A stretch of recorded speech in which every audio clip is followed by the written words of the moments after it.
ቻናላችንን ላይክ፣ ሼር፣ ኮሜንት ያርጋችሁ ከሐሙድ ቲዩብ ጋር ቤተሰብ ይሁኑ።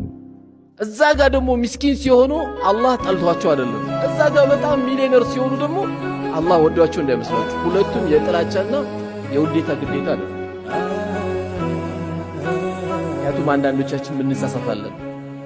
እንትና እኮ አላህ ወደዳቸው፣ አዘነበባቸው፣ ለቀቀባቸው አይደለም እንለው ለቀቀባቸው። አንተ ማሻአላህ ትላለህ።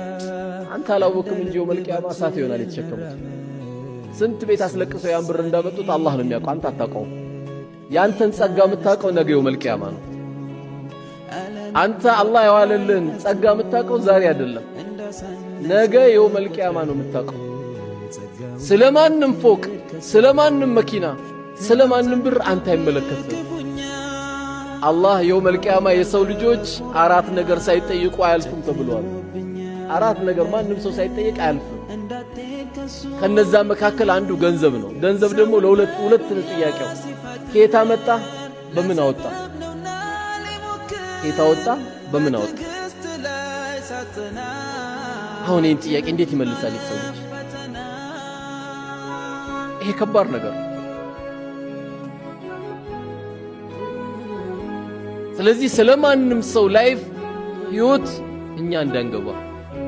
ለምን በደከመ ቢሆን ሀብታም መሆን ያለበት ወፍጮ ቤት ጤፍ የሚሸከሙ ነበሩ። 30 ዓመት እስካሁን ለነማዘር ጤፍ ሲያመጡ አይደለም 25 ዓመት 20 ዓመት በእኛ ካልኩሌተር ቢሆን ምንም አዲስ አበባን አያውቅም። አላህ ወደ 10 ፎቅ ሊሰጠው አላህ ለጠላቱ የሚሰጥ የለ እንዴ? ዱንያ ወንድም አይጣብ እንጂ ቀና ይበልልህ፣ ኑር መስሎ ይድልህ። አንድ አዝማሪ የ10 ሚሊዮን ብር መኪና ሊይዝ ይችላል። የያዘ ወንድም ምን አስገረመ? መስጊድ የገባ ቂብላ የገባ አረ አላህ ይልቀቅበት በልና ዱዓ አርግለት። በሽተኛ ነው እኮ የምትሆነው። አሁን ኮቪድ ይባላል። ከኮቪድ ይብሳል ይሄ ትልቅ ኮቪድ ማለት እኮ በወንድም ላይ መቀናት ነው። እንደውም ማጨነቅ ያለብህ መቼ ነው? ወንድም ሲያጣ ህመም ነው አላንተ። ወንድም ካጣ ሚስቱ ትጨነቃለች። ወንድም ካጣ ልጆች ይጨነቃሉ። ፍላጎታቸው መሙላት አትችልም።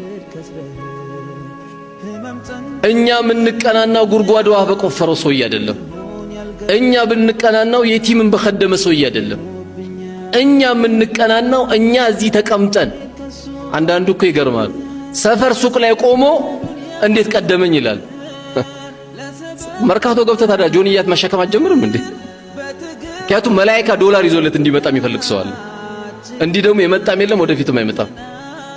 ኢሕሪስ ዐላ ማ የንፈዐከ ወስተዒን ቢላህ ያሉት ነብዩ አለይሂ ሰላቱ ወሰለም። ለሚጠቅም ነገር ጥረት አድርግ፣ ከዛ በኋላ በአላህ ላይ ተመካን የተባለው።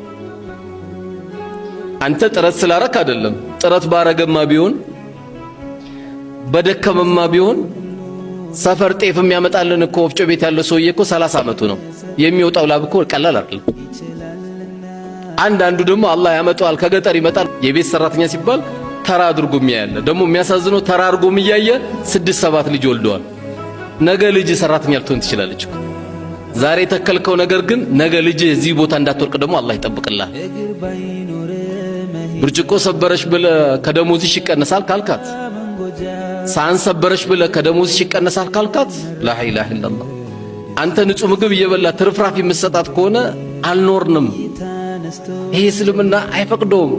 እንዳትበላ አንተ ቀድማ አንተ ማድረግ የሚገባ ምንድነው? እቺ ልጅ በልታለች ብለ ለባለቤት መጠየቅ አለበት። እቺ ልጅ ቀድማ መብላት አለባት። ለምን? አላህ ነው እኮ አንተ ቤት ያመጣት። አላህ ነው አንተ ቤት ያመጣት። አላህ ደግሞ ነገሮችን ይገለባብጠዋል። የዘንድሮ ረመዳን የዛሬ ዓመት ረመዳን የነበሩት ወንድሞች ዘካ አሰልፈው የሚሰጡ ነበሩ።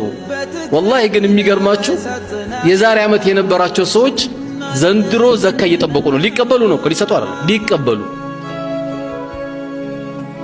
ይሄን ነው የምንኮራበት ዱንያ። ነገሮች ይለዋወጣሉ። ይሄን ነው ሁላችን ማሰብ ያለብን። ስለዚህ አነስ ኢብኑ ማሊክ 10 ዓመት እጫላሉኝም ኡፍ አላሉኝም ስንል እኛስ ቤታችን ያለችው መርየም፣ እኔ ቤት የመጣችው፣ አንተ ቤት የመጣችው ፋጡማ፣ አንቺ ቤት የመጣችው ከድጃስ ቤተሰብሽ ናት፣ እህትሽ ናት። አንቺ ሰራተኛ አይደለሽም እህቴ ናሽ ነው ማለት ያለብን። ሎቲ ያንጠለጠለ ስናይ ፐርም የተቀባ ስናይ ዱርዬ ብለን የምንገልጸው ሰው ስናይ አይ አንተ የጀሃነም ሰው እያልን እንጠራዋለን። በምን አወክ? አንተን እዛ ቦታ አድርጎ አላህ እሱን ደግሞ አወል ሰልፍ ያመጣዋል። እዚህች ጋር ሁሉ ያመጣዋል። ባንተ እጅ እኮ አይደለም እሱ። ወንድሜ ጸጉር ልክ አይደለም፣ እስላማዊ አዳቡን የጠበቀ አይደለም ብለህ ሄደ ብትችል ስጦታ ሰጠ፣ ብትችል ሻይ ጋብዘ እንጂ አንተ የጀሃነም ሰው እያልከው እንዴት ነው መስጊድ የሚገባው? ልክ አሁን ላንተ የጀነት ካርድ ያስክ ነው እኮ የሚመስለው አይደል? የራስህም ኻቲማ ገና አላወቅም። ስለዚህ ወንድሞችን በምታይበት ጊዜ ረህመተኛ አዛኝ ነው መሆን ካንተ የሚጠበቀው እንጂ መኮፈሳችን ወንድሞችን ለመለወጥ መፍትሄ ወይ መድኃኒት አይሆንም። ስለዚህ የኛን ኻቲማ አናቀው። ሰሃቦች እኮ ጦርነት ላይ መጋደል ላይ ባሉበት ጊዜ አንዱ ከተቃራኒ ተዋጊ ላኢላሃ ኢላላህ ባለ ጊዜ ሰሃባው ገደለው።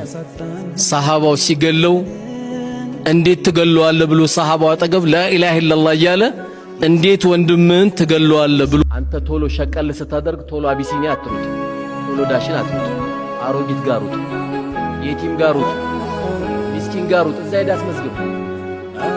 እናትን ደበቅ አድርገህ ስጣት፣ አባትን ሄደህ ደበቅ አድርገህ ስጠው።